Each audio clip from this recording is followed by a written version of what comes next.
Para essa palavra inicial, convidamos o presidente da Assembleia Legislativa do Estado do Pará, deputado Chicão, a qual pedimos uma grande salva de palmas.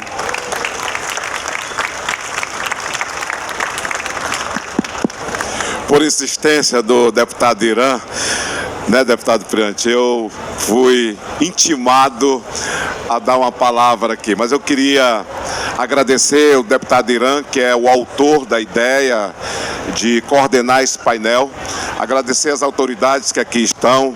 Nós temos aqui o nosso secretário que prende o nosso dinheiro, o secretário da Fazenda, o nosso querido Renê. É uma alegria, Renê, te ver aqui.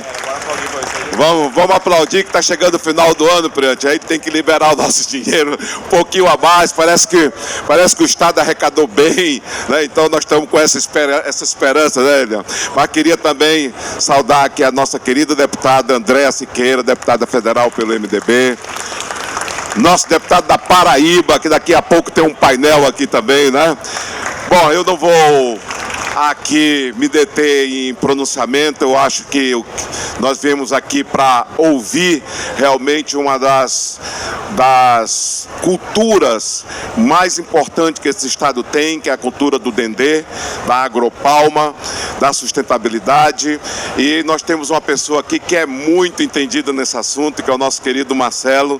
Eu, quando peguei as primeiras aulas de Dendê, foi esse jovem que deu, né, Irã, fez uma verdadeira sabatina, no bom sentido de orientar passo a passo como é conduzida a produção do Dendê, e isso é muito importante. Então eu queria agradecer a presença de todos, mas passar aqui a palavra ao nosso chefe desse painel, vamos dizer assim, né, o nosso querido deputado Irã, líder do governo na Assembleia Legislativa. Muito obrigado a todos.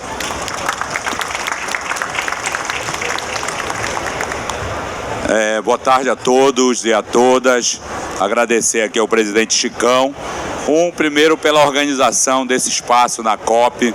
É a primeira vez que a Assembleia Legislativa do Pará faz parte com o espaço em uma COP na história das COPs, né, das 30 COPs.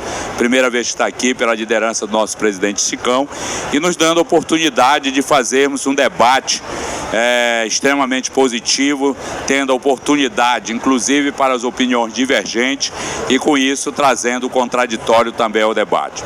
Mas hoje Marcelo, Vitor, Lionel, agora ali o pessoal lá do Moju, viu? Não conhece ele por Lionel, nem eu conhecia, tá? Ele é o pirulito lá no Moju, tá? É o pirulito. Não tem jeito, tá, Lionel? Tá ali o Castoro Barra, nosso presidente da Câmara, o nosso prefeito de Moju, Rubens Teixeira. Cadê o prefeito? Tá aqui o prefeito do Moju, tá o vice-prefeito aqui de Moju também, o Pretão, Edson Malchel, Pretão. Estamos com a equipe de vereadores aqui de Moju e de outros municípios. Estamos com o prefeito Neto de Peixe-Boi aqui, estamos com o prefeito, estava o prefeito Clebinho, da pouco aqui de Braga, no Marajó, o Guto Gouveia, ex-prefeito. Mas nós estamos com o nosso companheiro Renê, deputado Priante aqui, obrigado Priante está aqui, deputado federal, que tem atuação na nossa região, a deputada Andréa Siqueira, que também tem atuação na nossa região do Baixo Tocantins. Mas agradecer aqui ao Marcelo Brito pela sua participação, Lionel, Marcelo Brito e o Vitor, que é o presidente da Abrapalma, Associação Brasileira de Produtores do Óleo de Palma aqui. Agradecer ao secretário Carlos Ledo, secretário adjunto de Desenvolvimento do Estado do Pará, que está aqui com a gente também. Agradecer a todos por essa participação. Mas a ideia desse painel é nós fazermos um debate sobre uma cultura importante, com geração de emprego, com uma capacidade fantástica de mudança de vida das pessoas dentro da Amazônia. A cultura do Dendê não é uma cultura originária da Amazônia, ela é considerada ainda uma cultura exótica, não é isso, Marcelo? Se Deus quiser, isso vai mudar, considerando a sua grande capacidade de produção de óleo de palma por hectare, sem nem outra oleaginosa, nem próximo parecido da sua produção, pela sua capacidade de melhoria de vida das pessoas que aderem a esse processo. 10 mil hectares de Dendê, daqui a pouco O Vitor vai fazer a explanação, vai mostrar o quanto gera de empregos diretos, o quanto gera de melhoria na qualidade de vida das pessoas, na melhoria do IDH, aonde essas empresas se instalam ou onde tem a agricultura familiar do Dendê, como é o caso do Leonel. Então, para nós, é extremamente importante que as pessoas do Pará e do mundo conheçam essa cultura pela sua capacidade de captação do gás de efeito estufa, o carbono. Tá? Ela é uma das espécies vegetais que mais captação de carbono faz na natureza, tá certo? Que é um dos nossos principais problemas, Chicão. Não é apenas evitarmos a emissão, mas também capturarmos aqueles que estão colocados na nossa natureza. E a palma é muito importante para isso. Tanto o Dendê, eu vi o Paulo Lins aqui, que é especialista em coco, o coco também como a palmeira, e o açaí, que é da nossa região, principalmente do Baixo Tocantins. Todas as palmeiras são as árvores que têm uma das maiores missão da natureza, que é a captura do carbono, fazendo a fotossíntese, transformando isso em oxigênio ao final, não deixando esse gás atingir e fazer a camada de ozônio e fazer o efeito estufa. Então, por isso que eu queria que conhecesse, porque precisamos debater isso lá em Brasília, na Câmara de Deputados, no Senado, para nós permitirmos que áreas degradadas no nosso estado possam ser reflorestadas e isso ser reconhecida pelo Brasil com o Dendê como uma espécie sendo muito importante para a natureza, para o bem-estar da humanidade. Nós ficamos na área do trópicos, tá? Ou seja, principalmente entre o trópico de Capricórnio e o Equador, que ela é originária da África, tá? Mas é uma região tropical exatamente parecido com a nossa. Aonde no Brasil a gente tem o maior índice pluviométrico, é lá que está o ambiente necessário para a produção, para o plantio do Dendê e a produção do óleo. Então eu quero passar aqui para o Vitor, agradecer o Vitor, que representa todos os produtores, principalmente os grandes produtores de Dendê espalhados pelo nosso estado. Agradecer o Marcelo, que é um grande conhecedor dessa área também, que hoje é o nosso secretário executivo do Consórcio de Governadores da Amazônia, e agradecer o Leonel por estar presente aqui com a gente, que ele vai dar um depoimento do que mudou a vida dele. O Leonel só tem 10 hectares de Dendê, 10 hectares, ou seja, é um produtor da agricultura familiar do Dendê. Então, Vitor, obrigado por estar aqui, vamos começar o debate, depois quem quiser fazer pergunta, vamos fazer, e o Vitor vai fazer a apresentação agora. Obrigado, Vitor, por estar presente.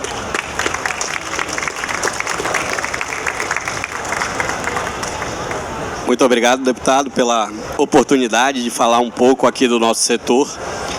Eu vou passar uma breve apresentação do setor para que todos tenham familiaridade com os números e depois a gente possa debater. Mas eu acho que é muito importante entender, e até olhando a capa ali, o que é um dendezal, né? O que é um plantio da palma de óleo. Então o dendê, ele é um dendezeiro, ele é uma árvore. Diferente das outras oleaginosas, como a soja, como a canola, como o girassol, que são cultivos rasteiros e que você tem que refazer todo ano, o dendê você planta uma única vez e ele continua produzindo por 25 a 30 anos o seu fruto. Então, ele tem a capacidade de capturar muito mais carbono do que um plantio de soja ou uma pastagem, né? Cada centímetro de crescimento de tronco e de raiz equivale a carbono sendo capturado da atmosfera via fotossíntese e se transformando em matéria orgânica, né? Então, é importante a gente entender a diferença visual de um para o outro. Se a gente puder passar falando aqui um pouquinho os números do setor, né? Nós temos hoje mais de 260 mil hectares plantados apenas no estado do Pará. Grande parte disso concentrado no nordeste do estado, então na região que vai ali do Moju até Bonito, na outra ponta. Produzimos hoje 600 mil toneladas de óleo por ano de palma, faturamento de mais de 5 bilhões gerado aqui dentro do estado, emprega 13 mil empregos formais, de acordo com o IBGE, mas também informais e de diárias acima de 20 mil, porque a gente tem muita gente que trabalha na agricultura familiar ou em empregos temporários. Mais de 5 bilhões de ativo biológico investido. Então, ativo biológico, a gente chama todas as árvores plantadas, né? As empresas produtoras e os agricultores familiares já investiram mais de 5 bilhões no cultivo desse plantio. E temos hoje mais de 1 milhão de toneladas de capacidade de extração de óleo. Tá? Então, o Pará hoje é o grande expoente desse setor, né? Representa mais de 95% da produção nacional de óleo de palma. A Bahia, embora tivesse plantios da mesma época, de 1960, a grande maioria dos plantios da Bahia hoje funcionam na forma de extrativismo, não são comerciais. Então, o Pará, de fato, se tornou o grande produtor nacional. Pode passar mais um? Aqui um rápido comparativo de 3 agronegócios, né, que são muito comuns aqui no estado do Pará. Comparando a intensidade de mão de obra da palma de óleo com a soja e com a pecuária e o volume de área plantado hoje no estado, no país, desculpe. A palma de óleo é uma cultura que demanda muita mão de obra. Então você precisa ter mais ou menos um funcionário para cada 10 hectares. Enquanto que na soja é mais ou menos um funcionário para cada 82 hectares e na pecuária extensiva, um para cada 300. Então a gente vê o potencial de geração de emprego que o setor tem, especialmente em regiões do interior do estado, onde você normalmente não tem disponibilidade de emprego, né? Importante dizer também que o emprego da palma de óleo não é só o emprego do campo. Ele traz junto com ele um emprego técnico, porque diferente da soja, que você consegue estocar o grão, a palma, o fruto, tem que ser processado dentro de 24, no máximo 48 horas. Isso faz com que todas as regiões de plantio tenham também indústrias que geram empregos de engenharia, empregos técnicos, que normalmente têm um perfil de renda mais alto e que dificilmente você teria nessas regiões, né? Então ela tem um papel de desenvolvimento muito grande para essas localidades. Hoje nós temos 260 mil hectares de palma plantados no Brasil inteiro. Soja você tem 48 milhões. Então, assim, é uma diferença gritante. E grande parte do potencial de expansão da palma está na região amazônica. Como o Irã falou, a palma ela precisa de muita chuva. Ela tem que estar no trópico, próximo ao Equador. E o único local que você tem disponibilidade de área com a condição ideal de plantio é na região amazônica. E hoje já foi mapeado pela Embrapa mais de 7 milhões de hectares, pegando toda a região amazônica, que estariam aptos a serem plantados com palma, né? Transformando isso em empregos, a gente está falando de 700 mil empregos só no setor que poderiam ser gerados com o plantio dessa área, né? O grande estado produtor da palma é o Pará.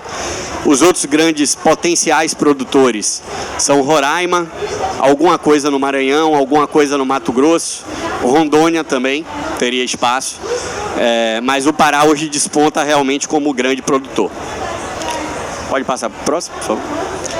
Aqui só um gráfico de escola aqui para a gente relembrar um pouco como é que funciona o ciclo do carbono, né? Então, o ciclo do carbono natural, sem o efeito da ação humana, o carbono é emitido pela decomposição de matéria orgânica ou pela respiração dos seres vivos. Ele vai para a atmosfera e depois ele é capturado novamente pelas árvores e pelas plantas através da fotossíntese, né? Captura esse carbono e esse carbono é incorporado à matéria orgânica. Então todo o crescimento foliar, crescimento das raízes, dos troncos, ele captura o carbono que estava na atmosfera, parte dele acaba voltando de novo como respiração, mas um pedaço relevante é capturado. A ação humana, através das queimadas e da queima de combustíveis fósseis, que nada mais é do que matéria orgânica milenares, né, capturada nos últimos milhões de anos, tem feito com que esse carbono seja emitido para a atmosfera. O setor da palma é um setor bem interessante nesse ponto, porque a partir do momento que você planta uma palmeira, ela vai capturar carbono por 25 anos. Diferente da soja, que ela captura carbono, mas depois é colhida, dessecada, né, incorporada ao solo um pedaço, mas ela tem um potencial de captura muito menor do que o da palma. Então, o que são as fontes de emissão e o que são os sumidouros? Sumidouros é para onde como você captura o carbono. Uma fonte de emissão são essas mudanças de uso do solo, né, o desmatamento, a queimada, etc., a emissão de metano, seja do metano de origem animal, seja do metano de origem de resíduos industriais, e a própria palma tem um pouco disso, ou da queima de combustíveis para a geração de energia elétrica, queima do gás natural, queima do gerador a diesel, e também o uso de fertilizante. Então, todos esses são fontes de emissões dentro do setor agrícola, né? E o que são os sumidouros? São as próprias reservas legais, então a área protegida de reserva, que todos os setores do agronegócio brasileiro têm que ter. E no caso da palma, o próprio crescimento da palmeira. Pode passar, então.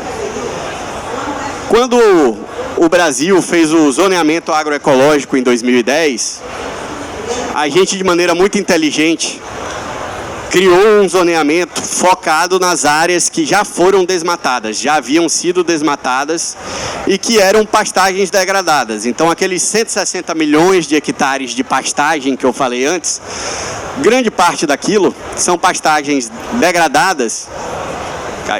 São pastagens degradadas que têm uma produtividade muito baixa e que podem ser usadas para o plantio da palma. Tá dando mal. Foi.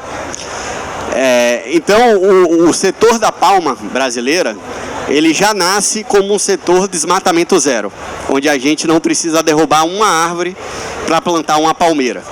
O que é muito diferente dos países grandes produtores da Ásia, como a Indonésia e a Malásia. Além disso, para cada 1 hectare plantado, todo produtor tem que manter 1 hectare de floresta preservada, que também é muito diferente do que os países asiáticos fazem. Como eu vinha falando, então, quando você olha para as fontes de emissão e sumidouros da cadeia da palma, a gente tem 2 grandes fontes de sumidouro, ou seja, de captura de carbono. Uma é o sequestro do carbono feito pelo próprio plantio, pela palmeira. A segunda é pelas reservas florestais. Aqui é uma conta de mais ou menos 60% de reserva para 40% de plantio. O que a cadeia da palma emite, né? Aonde que a indústria da palma tem alguma emissão? No fertilizante. Então, quando você aplica fertilizante, o composto volátil do fertilizante, o nitrogênio, a própria amônia, acaba sendo emitida, e isso é um pouco de emissão de carbono. Você tem queima de combustível. Então, quem já conhece aqui um plantio de palma sabe como é a colheita, né? Tem tratores que recolhem o fruto do campo e levam até a indústria. E por último, o principal emissor é o efluente. O efluente é o resíduo aquoso do processo industrial. Então, como a gente usa água para extrair o óleo, você fica ao final do processo com um resíduo líquido. Esse resíduo líquido hoje, na grande maioria das empresas, fica em lagoas até que ele decante a matéria orgânica e depois ele é aplicado no campo como biofertilizante. Nesse processo de decomposição e decantação, ele emite metano e por isso ele é o principal ofensor nas emissões. Eu não coloquei aqui como um ofensor, como um emissor de carbono, a mudança de uso do solo, porque no Brasil 90%, 100% das empresas e dos agricultores familiares plantaram dendê em áreas que já eram pastagens, né? Eles não derrubaram um pé de árvore para plantar. Então você não tem essa emissão. Na verdade, você só tem a captura da conversão da pastagem degradada em plantio. Pode passar. Aqui não vai dar para ver direito, acho que queimou algumas telas, mas são o que são os resíduos da indústria, né? Como eu falei, o efluente estava aqui em cima, é 40% do resíduo. Aí você tem a cinza da caldeira, você tem a fibra do fruto, quando ele é prensado, você tem o cacho vazio e, por último, você tem a borra, que é retirada quando você separa o azeite em si, o óleo, do resíduo líquido e o resíduo sólido que fica vira borra. O setor da palma é impressionante que você aproveita tudo isso. O cacho vazio e a fibra podem ser queimadas na caldeira para gerar energia limpa, igual o setor da cana-de-açúcar, por exemplo, queima bagaço. A cinza da caldeira é adubo, que pode ser usado no campo. E o efluente, que era o grande problema, e é o que a gente vai mostrar hoje, se tornou uma grande solução, através do projeto de compostagem. Pode passar mais um. Então, hoje a gente já tem empresas aqui no Brasil, associadas da Abrapalma, que já tem um projeto de compostagem em andamento. O que é o projeto de compostagem? Você junta todos os resíduos, efluente, cacho vazio, borra, fibra do mesocarpo, mistura tudo e ele forma um composto orgânico que diminui em volume 30% e tem um poder de adubação tão forte quanto o NPK químico. Então você elimina a emissão de carbono do fertilizante e ainda elimina a emissão de metano do efluente, não 100%, mas pela metade. Aqui é o projeto que já existe, né? Você monta esses galpões. Pode passar. Tá aparecendo do meio, pelo menos. Pode passar mais um. O efluente, então, você faz leiras de fibra, cacho vazio, cinza e a borra, e você aplica o efluente em cima dessas leiras. Então, o efluente, ao invés de ser aplicado diretamente no campo, onde ele evapora, ele é aplicado em cima da leira, e aí pode passar mais um. Aqui é um videozinho, né? É como se fosse um aspersor mesmo, aplicando o efluente. Pode passar. E aí tem uma máquina. Essa máquina vem lá da Bélgica só para isso. Pode apertar um que ele vai... Mais um. Então essa máquina, ela faz o papel de remexer todo esse composto com o efluente aplicado em cima. Isso faz com que bactérias decomponham o efluente, o metano, e gerem esse adubo orgânico que depois pode ser aplicado no campo. Cada 15 toneladas desse adubo substitui 1 tonelada de fertilizante químico. Então isso tem um ganho econômico, né? Você economiza fertilizante, você aproveita o efluente e elimina a emissão de metano e você agrega massa orgânica no campo. Pode passar. Aqui é só como é que ela fica, né? Então fica uma fibra, uma massa bem fibra curta, que é fácil de aplicar. Pode passar mais um.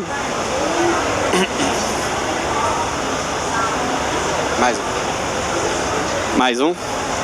E aqui é a aplicação no campo. Então você pega um caminhão que normalmente se adubaria esterco ou qualquer outra matéria orgânica, aplica no campo, ele fica com essa aparência. Isso daqui, além de ter o benefício da fertilização, você agrega matéria orgânica ao solo. E quem conhece lá o solo do Moju e Acará e região, é um solo normalmente que não tem muita cobertura orgânica, né? Então isso tem um poder de segurar a umidade no solo, principalmente nos meses secos, que vai até agora mês de agosto a novembro. Então toda empresa extratora de palma, de óleo de palma, pode produzir esse composto, que pode ser aplicado nos seus próprios plantios ou ser comercializado para os agricultores familiares. Benefício adicional, e o Marcelo aqui conhece bem, você aplicando esse composto por 3 anos, pode certificar seu óleo como orgânico. Então você vai ter uma produção de óleo orgânico na Amazônia, gerando emprego, capturando carbono, pegada de carbono negativa, né? Você captura mais do que você emite, e ainda mais orgânico. Então, realmente é uma inovação bem relevante para o setor. Esse gráfico daqui, agora a tela pegou bem, era só para mostrar para vocês como tudo da indústria pode ser utilizado, né? Desde o campo, que você tem um fruto que vai para a indústria, você gera a semente, a casca pode ser queimada ou pode virar biochar, a amêndoa vira óleo, a fibra pode ser queimada ou virar composto, o óleo em si vira biodiesel ou alimento, a torta da amêndoa vira ração animal, então, que é a torta de palmiste. O efluente pode ser usado no composto, ou você pode capturar esse metano que sai e produzir biogás, igual a cana-de-açúcar produz da vinhaça, também é possível. E dele, você também pode produzir hidrogênio verde. E por último, do composto, você faz o adubo. Então, assim, realmente é um setor onde tudo pode ser aproveitado, né? Por último aqui, eu acho que é importante também falar, o Leonel vai contar a história dele, mas o setor da palma, o cultivo da palma, acho que é o cultivo, pelo menos que eu tenho conhecimento, não sei os outros painelistas aqui, mas que melhor se adequa à agricultura familiar. Você com 10 hectares, e o Leonel vai contar a experiência dele depois, consegue ter uma renda que, comparada com a renda média que a gente tem no estado do Pará, em geral, é de 4 a 5 vezes acima da média, né? Isso quando o plantio já está maduro, produzindo ali suas 20, 25 toneladas por hectare. Sem que o agricultor precise usar toda a sua área disponível, né? Então, assim, é um cultivo que gera muita renda em pouca área, dá uma segurança para o agricultor que ele vai ter renda por 25 anos, que é o tempo de vida útil da palmeira. Então, faz com que ele consiga ter planejamento. A gente tem várias histórias muito legais de agricultores que conseguiram mandar seus filhos para a universidade, reformar suas casas, comprar seu carro. É transformador realmente. O que é o grande desafio hoje que a gente tem, né? Infelizmente, o limite de financiamento por agricultor no Pronaf é de apenas 250 mil. Então, a gente está limitado hoje, não é nem mais 10, 9 hectares de plantio por agricultor. Então, até uma bandeira nossa, e é muito importante o apoio político também do Estado e das frentes parlamentares federais e estaduais, é a gente conseguir aumentar esse limite especificamente para o Dendê. Porque hoje, com 250 mil por agricultor, você só planta 9 hectares. E a gente sabe que aqui no Pará, o módulo fiscal, o lote de assentamento rural é de 25. Então, a gente tem muita área hoje, muito agricultor com área sobrando, que poderia estar tendo uma renda, ao invés de 200 mil, 150 mil no ano, de 300, de 400, e que não consegue porque o empréstimo é de 15 anos, né? Então ele fica 15 anos pagando, enquanto ele está pagando, ele não consegue fazer outro financiamento. Então, assim, é um pleito que a gente tem junto a Brasília já há algum tempo, conversando com o Ministério da Agricultura e o Ministério da Fazenda, mas que é muito importante para destravar o crescimento. Daqueles 260 mil hectares que eu falei, 34 mil já são de agricultores familiares. E o futuro do setor é a agricultura familiar. A gente tem cada vez menos mão de obra, né? Tem cada vez menos gente querendo ficar no campo.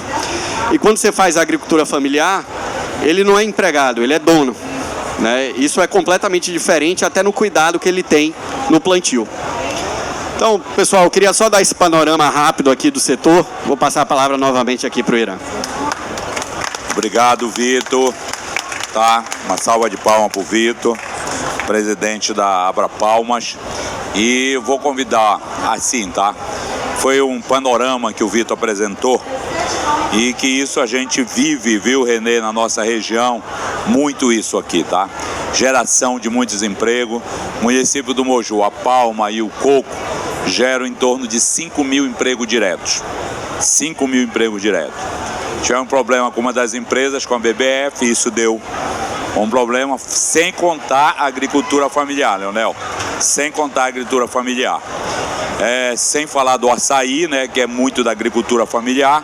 Eu olho para o Priante, porque o Priante também tem uma agricultura familiar do açaí, né, que é dele, da mulher e dos filhos, né, que é da família dele, né, agricultura familiar. E aí a gente ainda toma açaí quando a gente vai lá. Ele só não deixa a gente levar o açaí, mas tomar lá é permitido. Que está lá, e que são culturas importantes para o nosso estado com essa característica do reflorestamento, tá?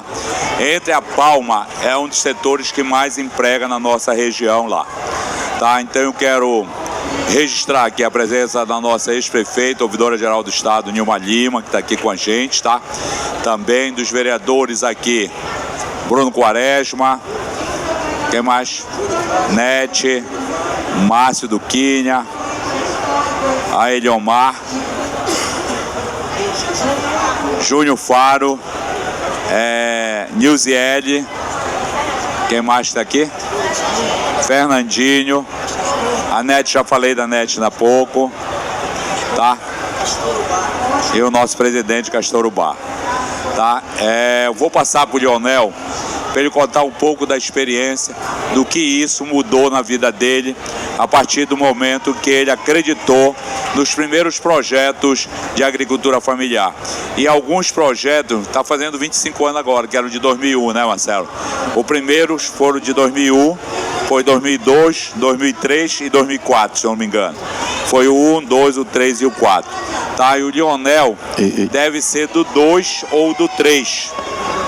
Do 2, o Lionel é do 2, tá? Então ele tem plantio, Chicão, de quase 22 anos, tá? E ele está muito feliz e vai contar a história de quanto ele vai receber esse mês de outubro e quanto ele espera receber o total do saldo dele que ele tem com a empresa no mês de novembro, tá, Lionel? Quanto que mudou na tua vida, a tua melhoria de vida, de moradia, qualidade de vida da tua família, de todo mundo. Lionel, obrigado por ter aceito o convite e trazer. Por que, Vitor, eu quis trazer o Lionel? Aí estavam alguns dizendo que eu devia trazer outra pessoa não é mais agricultora familiar, entendeu? E ela estava no painel. O Lionel é da agricultura familiar, é daqueles que tem uns 10 hectares plantados, e isso eu quero ter um testemunho de quem tem uma área desse tamanho plantada, o que muda na vida dele. Lionel, a palavra está com você. Bom, pessoal, boa tarde a todos. Eu estou muito grato aqui receber o convite do deputado Irã, e eu não coloquei dificuldade. Pessoal, eu comecei em 2002. 2002 eu plantei dendê. Eu não conhecia o que era o dendê. Para ser sincero, eu ia para o campo de sandália. Não tinha uma bicicleta para andar, eu ia a pé lá para o campo, incentivado na época pelo Adalto. Eu fui uma das pessoas que acreditei muito no dendê, e hoje eu posso dizer para vocês, eu estou muito feliz. Feliz porque na época que eu comecei o dendê eu não tinha casa, não tenho vergonha de dizer. Eu tinha um barraquinho coberto de palha. Hoje, graças ao nosso Deus, eu tenho uma estrutura lá de 11 metros de largura por 20, tá tudo no porcelanato lá, tá tudo... Só vidro, eu coloquei 50 mil de vidro na minha casa. Então, para mim, eu me sinto muito gratificante, tá? Agora, eu quero dizer para vocês que o dendê é muito bom, mas o Vitor falou uma coisa aqui. A gente tem que ter apoio dos bancos. Hoje, nós estamos na nossa região, está aqui o prefeito de Moju, ele já mandou roçar lá para o pessoal 576 hectares de dendê, porque não está tendo financiamento, os bancos não estão acreditando no dendê. E o dendê, eu digo para vocês, hoje eu tenho carro hoje, tenho meu carro, eu vim no meu carro, Irã, no que tu viu, eu vou no meu carro, eu tenho meu carro. Tá lá na casa da minha sogra, na Nindeua, tá? Tenho umas 3 motos lá em casa nova, tá? Não devo 1 centavo para o banco, graças a meu bom Deus, é que o dinheiro do dendê, é o lucro do dendê. Aí o Irã perguntou para mim, Leonel, quanto tu teve no mês de setembro? Setembro eu teve 20 mil na minha conta livre. O mês de outubro eu teve 25 mil. 25 mil. O mês de novembro que nós estamos, né? Eu estou esperando 35 mil da Agropalma livre. E isso aqui não é mentira. Isso aqui não é mentira. Eu estou esperando da Agropalma 35 mil para meter no meu bolso. E eu só tenho 2 filhos que trabalham comigo. E eu ainda dou conta de dirigir o tratorzinho, tenho meu trator, graças a meu bom Deus. Tá? Então, quando você faz um projeto com uma empresa que nem a Agropalma, séria, eu estou colocando Agropalma porque eu vendo para Agropalma, mas a gente precisa do apoio dos bancos do Estado, né? Eles não dão muita atenção pra gente. No meu caso, hoje eu não estou precisando muito do banco, mas olha aí, o prefeito mandou roçar agora 576 hectares, não foi, prefeito? Porque o pessoal não está tendo cobertura do banco, tá? Então, para quem está aqui, que não conhece o que é o Dendê, pode acreditar, o Dendê, é como o Vitor falou, a gente não vai derrubar uma árvore de madeira, não, a gente vai lá, usa a área que já está degradada, e há 25 anos, 30 anos agora que eu vou derrubar lá o meu, tá? Então, pessoal, é uma satisfação imensa estar aqui, deputado. Uma satisfação imensa, contar a minha história. O Castor, está aqui o vereador Castor, né, Castor? O Castor conhece a minha casa. Plantador de Dendê também é um vereador. Uma esposa dele está aqui, conhece a minha residência. Viu?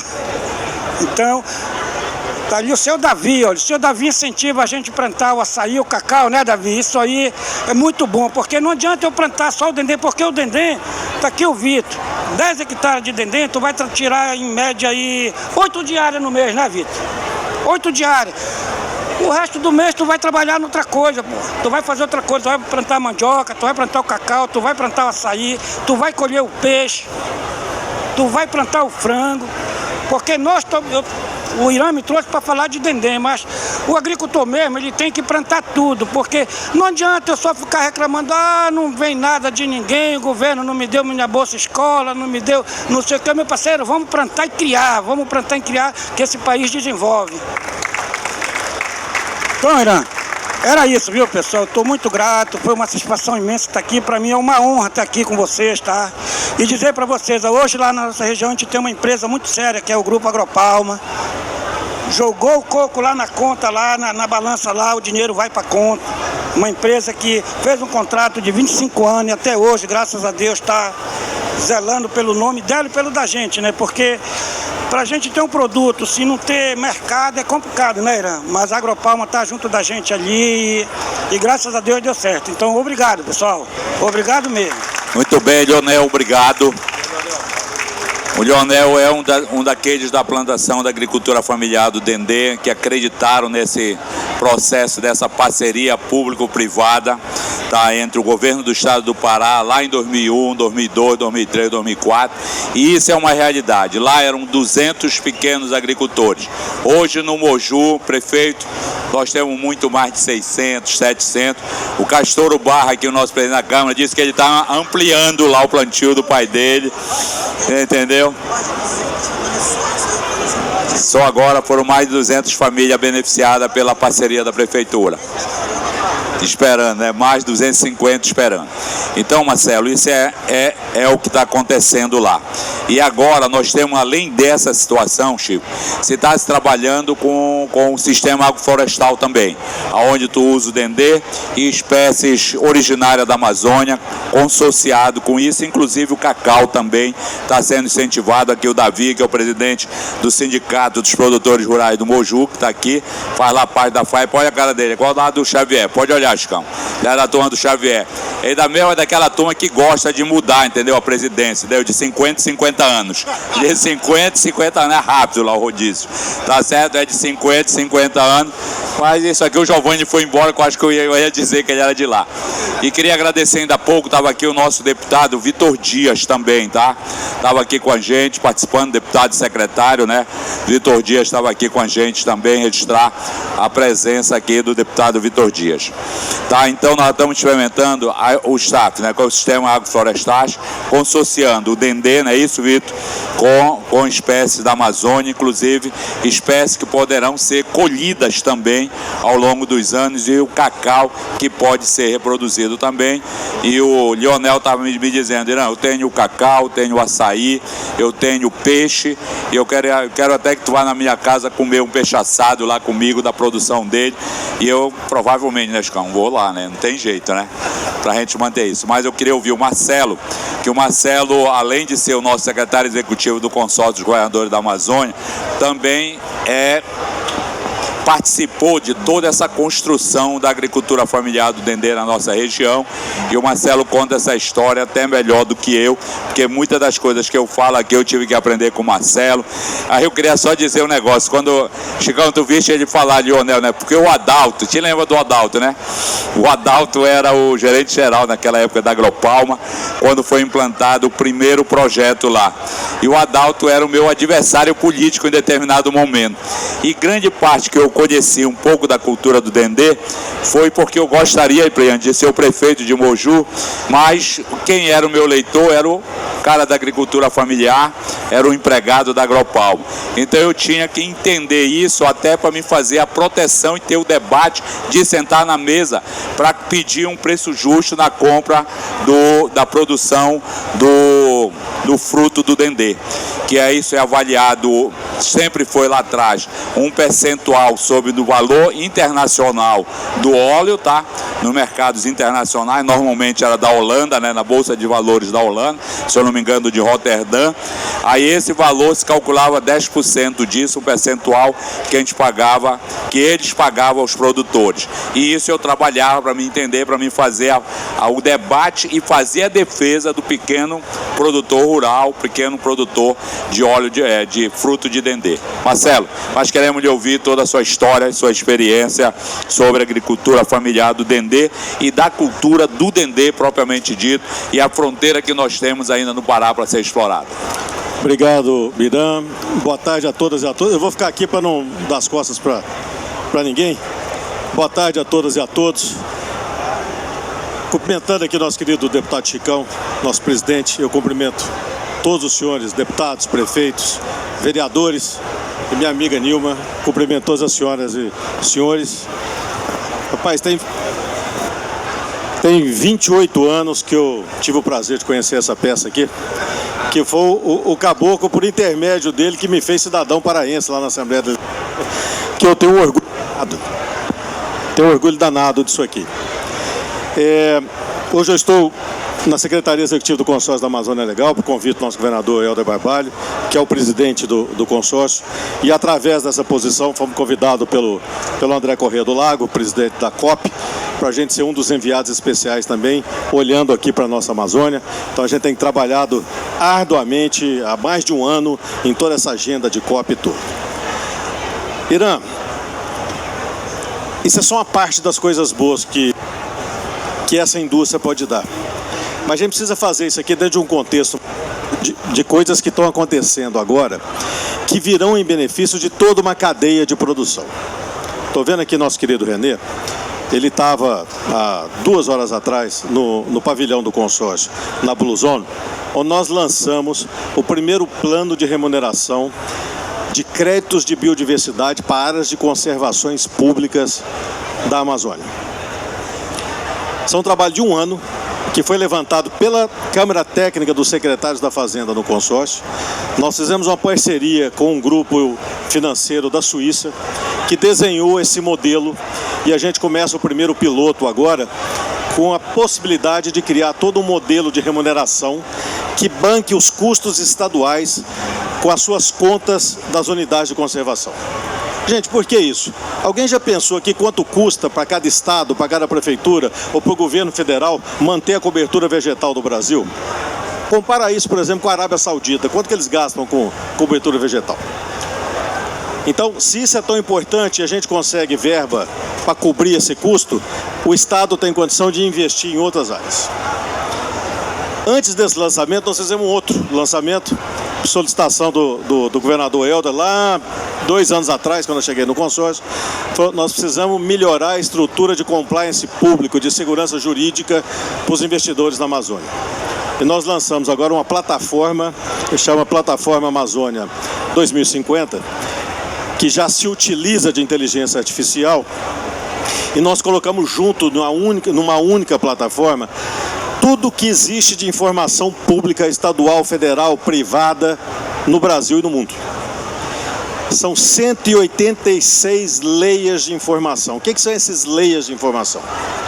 Chicão, se você quiser fazer um investimento hoje em restauração florestal, você entra com a sua área nessa plataforma, ela vai te dar o que tem lá, se o CAR está regularizado ou não, se tem regularização fundiária ou não, se tem sobreposição, quais os projetos que tem lá, se tem projeto de carbono, se tem terra indígena, se tem quilombola, tudo que você possa imaginar está lá. Não tem mais segredo, amigos. Não dá para você esconder de satélite, tá? Então isso é segurança pública. E isso, esse monte de atividades que dão compliance e segurança jurídica, ele chega no momento que a região também se coloca como um berçário para os novos sistemas de produção agrícola. Seja ele através da produção de grãos regenerativos, que a agricultura é uma transição do processo de agricultura, como uma evolução do plantio de dendê através de sistemas agroflorestais, onde você mistura o dendê com cacau, com açaí, com cupuaçu, com bacuri, com mandioca, com banana, com feijão, ou seja, tem uma infinidade de coisas que você coloca junto. Irã, o ano passado eu trouxe 36 jornalistas dos principais veículos de imprensa do Brasil para conhecer agronegócio aqui no Pará. Fomos para a pecuária, fomos para a soja, só que eu os levei a Tomiaçu. E levei lá no produtor de Tomiaçu, que tem lá 400 hectares irrigados com cacau, açaí e bacuri. Quando o cara colocou a rentabilidade que ele tem por hectare nesse processo, os jornalistas ficaram assim, completamente malucos. O que eu quero dizer com isso? Nasce a partir desse novo movimento que se chama agricultura regenerativa, portas de oportunidade para vários desenvolvimentos em nossa região. Agora, o mais importante, né, a gente precisa ter uma força política, a gente precisa ter uma união dos deputados estaduais, dos deputados federais, dos prefeitos, dos secretários, para reativar a indústria do dendê no estado. Nós perdemos o tracking do crescimento. Nós crescemos bastante até 2010, 2012, né, vida? Depois entramos num processo de paralisação. Aí o mundo agora caminha para a produção de combustível verde para navios, de combustível verde para aviação, de um salto que é o pulo do biodiesel normal para o biodiesel que a gente chama de HVO, tá? Que seria um substituto natural do diesel. O Pará poderia ser o maior vetor de produção em culturas perenes do Brasil, em todas essas linhas de combustíveis. A gente ficaria atrás do estado de São Paulo com etanol, que é produzido lá, e do Mato Grosso com etanol de milho, que é produzido. Então, assim, uma oportunidade gigantesca. Mas no decorrer desse processo, nós tivemos tanto problema fundiário, tanto problema social, por falta de uma estruturação fundiária histórica da Amazônia, o Pará não é diferente dos outros, que simplesmente tirou qualquer apetite dos investidores. Tirou o apetite. Para que eu vou para lá, gente? Para ter problema. Para que eu vou para lá para ter problema? E não é pouco problema, não. Eu trabalhei 24 anos aqui no setor e um dia nós fizemos uma festa e eu trouxe uns amigos de São Paulo, lá, diretores de um banco. Ele olhou para mim e falou: Marcelo, sua situação deve ser caótica, cara. Eu falei: mas por quê? Foi porque a quantidade de advogado que tem nessa festa aqui mostra que a situação não é boa. Então, esse é um negócio assim que, tá?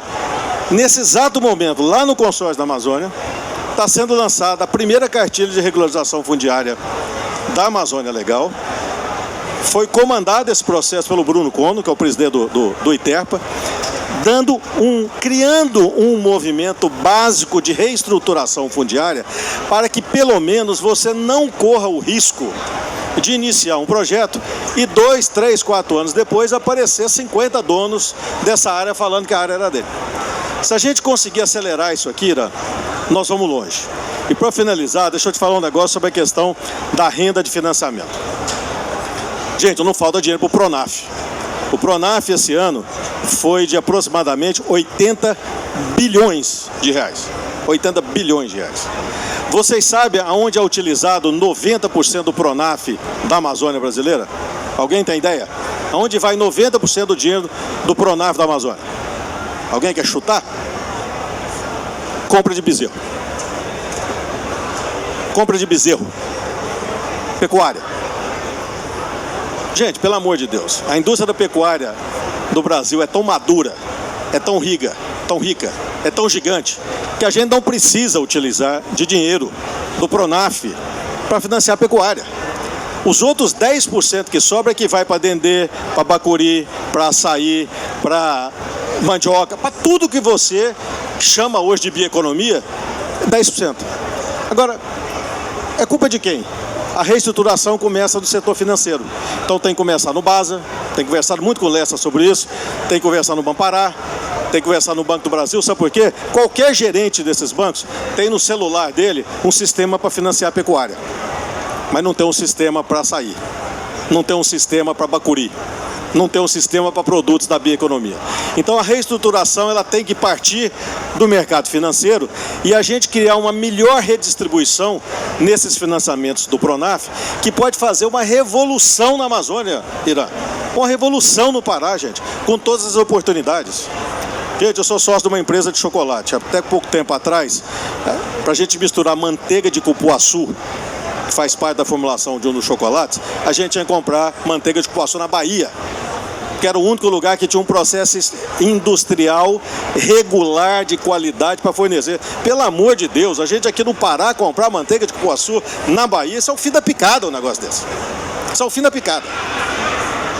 As potencialidades estão aqui. Os desafios também estão aqui. Se a gente quiser transformar a Amazônia, transformar o Pará, tem que fazer isso, somos nós.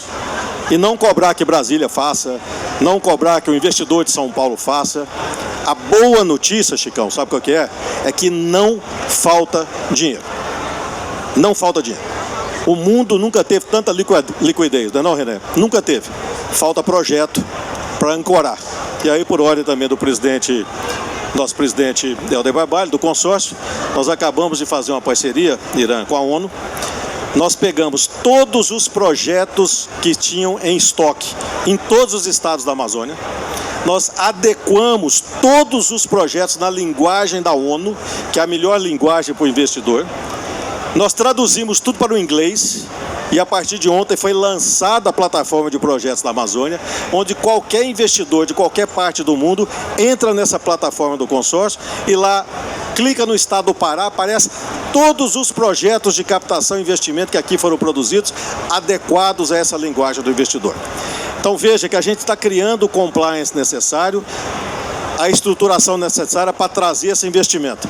Agora, para fazer ele acontecer, a gente precisa de regramento legal sério, a gente precisa de secretários estaduais que coloquem a coisa para funcionar com celeridade, porque lembre-se o seguinte, qualquer investimento tropical, nós estamos concorrendo com a Malásia, com a Indonésia, com a Colômbia, com o Peru, com o Congo, e sob o ponto de vista do investidor internacional, se ele tem que fazer um investimento que ele precisa de base tropical, ele vai onde o retorno é mais certo, é mais garantido, é mais rápido e tem segurança jurídica. Deputado Priante, se a gente trabalhar isso aqui e entregar de forma rápida, nós vamos dar um show. Nós vamos dar um show. Eu termino, Irã, dizendo o seguinte. Ontem eu parabenizei bastante o Helder e o presidente Lula pela realização desse evento aqui em Belém. Desse evento não. Isso aqui não é um evento.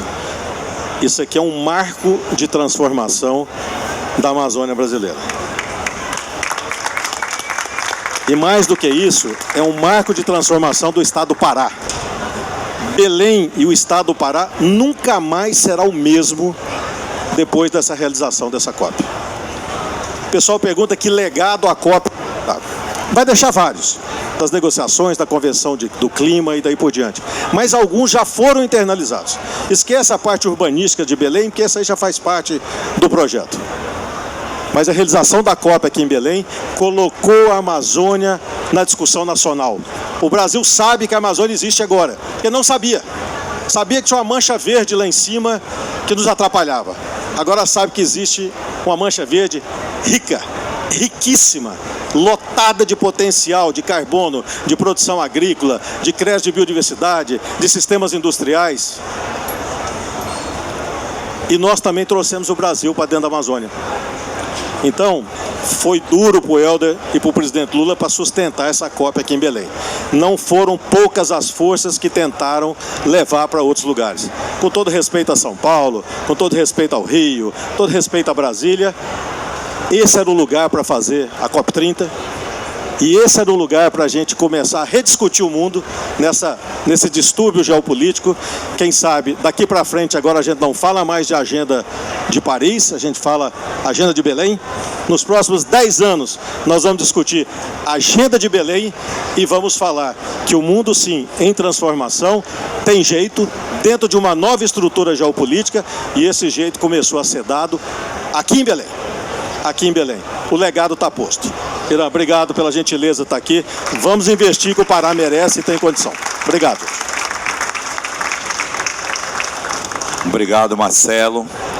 E a gente nem fez um comentário aqui, viu, René Priante, do biodiesel com mais intensidade a partir do Dendê, tá? Pela quantidade, vocês observaram aqui, saudar a deputada Ana Cunha, que está aqui. Ainda há pouco esteve aqui o deputado Fábio Figueira também, só que estava vendo a palestra ou os comentários dos nossos convidados, dizer que o Dendê, se alguém deixou de prestar atenção ali no telão, foi na hora que apagou, tá? E o Vitor não fez uma referência mais firme sobre isso. O Dendê produz por hectare de 3,5 a 5 toneladas de óleo. A soja produz 800 quilos por hectare. Em média, normalmente 500 quilos por hectare. Se vai para o girassol, para a granola, para os outros, é muito menos, Chicão. É coisa de 400 quilos por hectare. Mas o Dendê é a oleaginosa que mais produz óleo por hectare, ou aquela que seja, Cacá, o mais importante para a produção de biocombustível, de combustível renovável. Então isso, Chico, é uma coisa fantástica, totalmente diferente de outro, e fora a geração de emprego, fora a geração de renda no município. E o René, que é um cara da tributação, sabe que o que a arrecadação do Estado gera pelo consumo, pela carga de salários que vai circular no mercado, e na hora que essa massa de pessoas consome, automaticamente gera arrecadação de impostos. E isso é a importância de um segmento como esse para a riqueza que o Estado do Pará pode levar. Então, pessoal, o que nós precisamos é isso, tá? Mais reuniões de trabalho. Priante, precisamos dos deputados federais.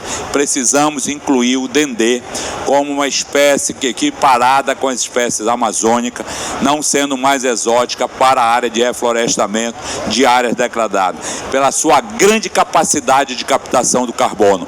Não tem outra espécie vegetal que faça captação tão grande quanto as palmeiras, quanto ao Dendê, quanto ao coco e quanto ao açaí.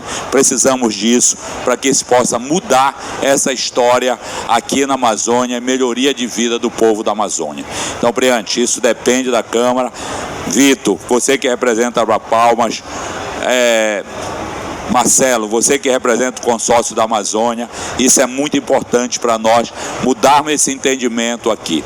Temos que ter algumas outras discussões lá, Ministério da Agricultura, vamos lhe procurar, talvez o ministro Fávaro esteja aqui, assim que ele chegar, Priante, se não for nessa semana, na próxima, marcar uma reunião com o segmento para a gente estreitar essa relação, para a gente construir uma relação positiva para esse segmento, que precisamos de apoio sim do governo federal, de uma abertura cada vez maior para a cultura do Dendê ser implantado, não só no Pará, mas como toda a área tropical, toda a Amazônia, em áreas degradadas, sem precisar derrubar uma árvore, derrubar floresta para implantar essa cultura. Queremos trabalhar apenas na recuperação de área degradada com uma cultura que faz uma captação imensa de carbono, com uma cultura que gera emprego, gera renda por onde passa. Presidente Chicão, lhe agradecer pela ideia de estar aqui na COP, apresentando a Assembleia Legislativa, não é isso, Ana? Que representa todos os legislativos do Brasil.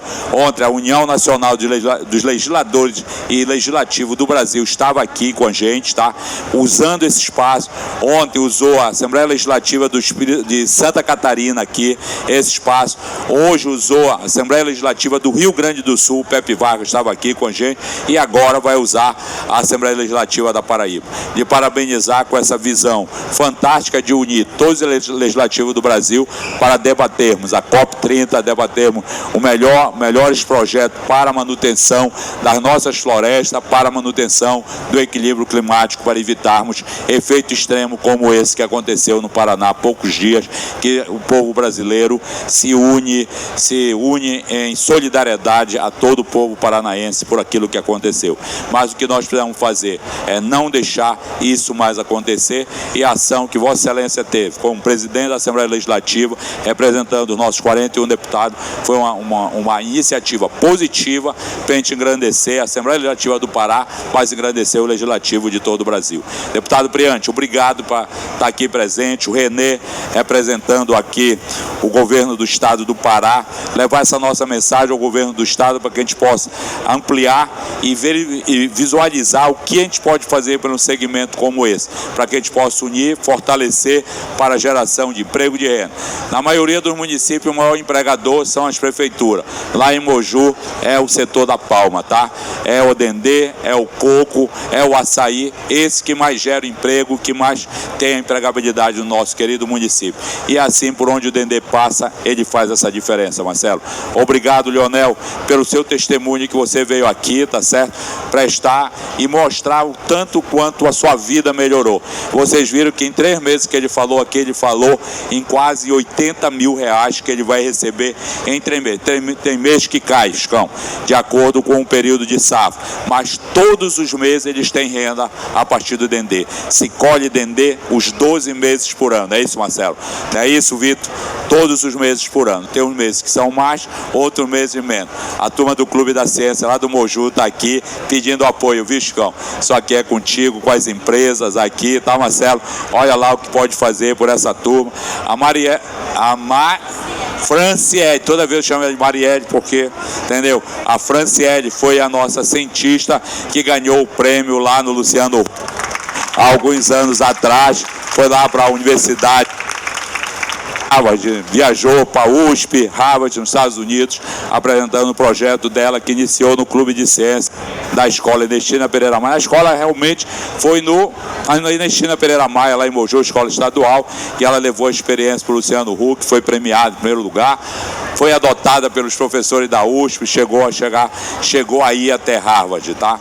Então a Franciele está aqui com a gente, fazendo aqui, pedindo o apoio, tá, Vitor? Avalia o Clube de Ciência de Moju para a gente fazer esse jovem cientista aqui. Há poucos dias, Chicão, o município do Moju, está aqui a professora Sandra, está aqui o prefeito Rubens, a nossa ex-prefeita Nilma, foi premiada, professora Sandra, levante aí, foi premiada lá em Brasília pelo MEC, tá certo? Pelo trabalho que vocês fizeram nas escolas de educação do Moju contra o racismo, não é isso? É isso. Pela equidade racial, tá? Foram 100 municípios brasileiros que foram certificados pela equidade social. Moju foi um deles, mas Moju foi um dos 20 que receberam.